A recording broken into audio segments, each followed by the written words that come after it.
probation officer would probably not view that, Yeah.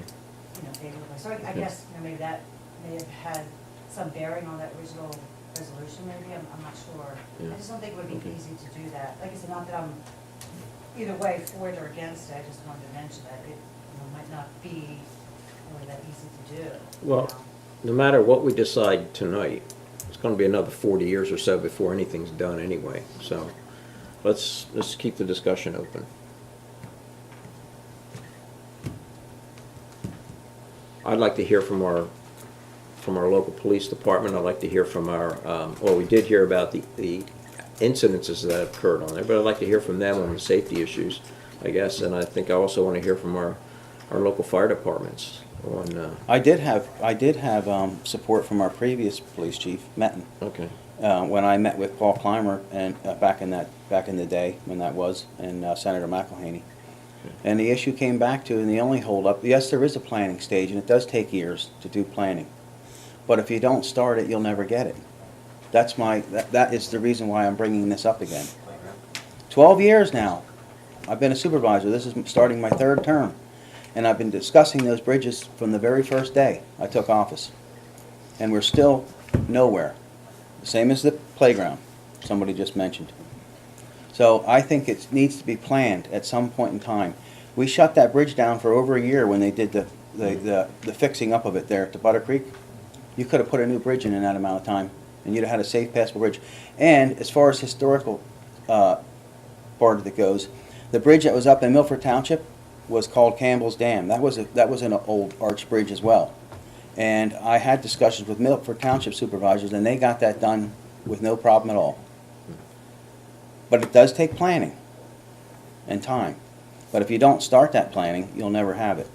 My concern is safety of drivers, motorists. I don't want to wait till someone gets fatally injured, killed, or somebody hurt badly on there because they didn't know the road and they couldn't slow down fast enough to stop hitting the other car coming the other way.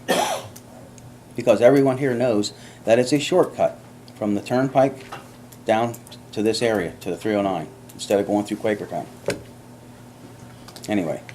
Well, I would like to hear from you folks over the next, what I'd like to do is table this for one more month. It's been going on for 12 years. Yeah, right. Yeah, so let's table it for one more month, and then I will give my opinion. But I want to, like I said, I want to hear from the, Do some homework, yeah? yeah, I want to do some more. Okay. I'd like to make a comment. I mean, this resolution is being conveyed as a damning situation. Bottom line was, at that time, that bridge had fallen apart and No, traffic no. couldn't, no, wait a minute, let me finish. And the only way we could get that fixed, the only way, was to do what we did. And so, the world has changed, Yeah. and Yeah. that's why it's there. Oh, no, I There was understand. valid reason. I don't The evidence think, being ridiculed, Yeah. and that's wrong. no, I'm not No, ridiculing it at all. we're Don. saying that we're trying to plan for future, for safety, Yeah. and it has been The road continually. was closed, Jay. Huh? Yeah. You couldn't get across, it Yeah. was closed. Yeah, no, I'm not ridiculing it at all, Don. I'm not, And you could have got planned to put a 2-lane safe, passable bridge in, since that was done. That's, 15 years ago? so let's just table this for, Don, I'm not ridiculing it at all. I mean, didn't say you were. Okay, great, thanks. You had a hand up back there, I think. Oh, I'm sorry. David? David Collins, Park Road. It's called Historic Bucks County for a reason. And I think Frank's not